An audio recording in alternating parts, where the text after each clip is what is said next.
One weekend, I was house sitting for my grandma while she went to Florida with her church friends. I stayed in the guest bedroom, which had 2 twin beds, the same ones my brother and I used during sleepovers. I picked the bed by the window. Before going to sleep, I double-checked all the doors to make sure they were locked.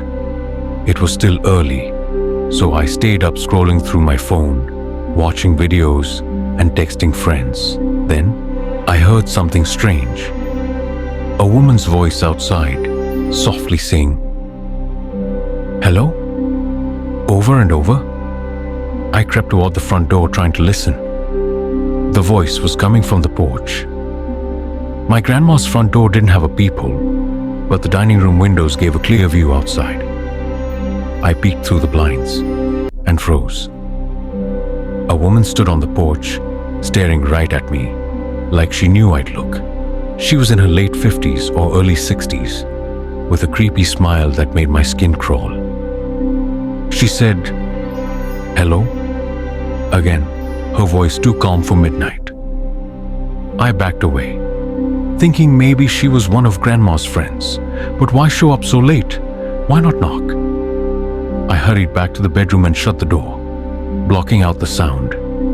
After texting my sisters and friends about it, I started to relax. Then, bang! Something slammed against the window. My heart raced as I heard her voice again. "Hello?" Adrenaline kicked in and I yanked the blinds up. There she was, her face pressed against the glass, grinning. I screamed, "Ekesta, I'm calling the cops!" and ran upstairs, locking myself in another room. The next morning, I called Grandma. She panicked, telling me a woman had been watching her at the grocery store days earlier, smiling just like the one on the porch. Was it the same person? I still don't know. The fake dating scam. After a bad breakup, I tried online dating. On Hinge, I matched with Stephanie, a blonde girl from my college. We hit it off. Same hobbies, same humor. We planned a movie date, and she told me to meet her on a street corner near campus so she could pick me up. At 9 p.m., I waited. She asked me to share my location. Weird, but I did.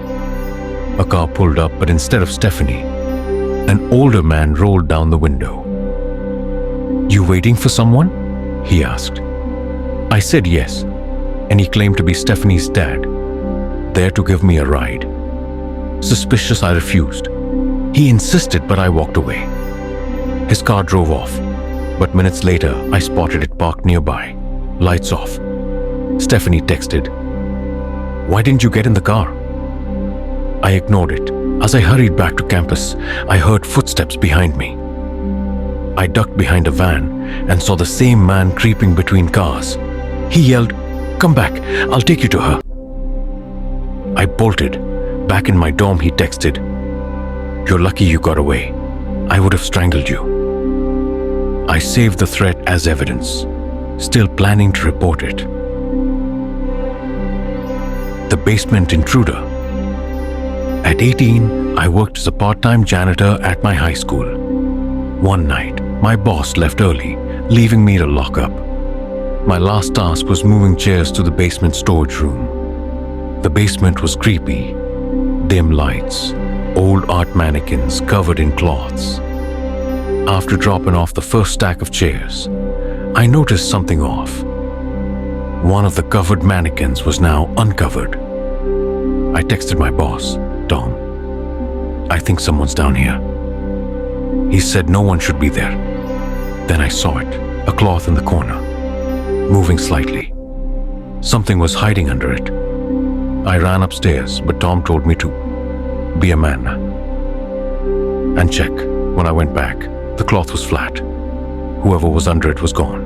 Then, bang, bam, bang, metallic thuds came from the air vents above me. Someone was crawling inside, pounding on the metal like they were trying to break through.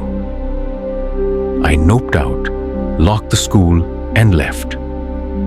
I never found out who or what was down there. If you enjoyed these creepy encounters, let me know in the comments. Don't forget to like and subscribe for more real-life horror stories. Stay safe out there.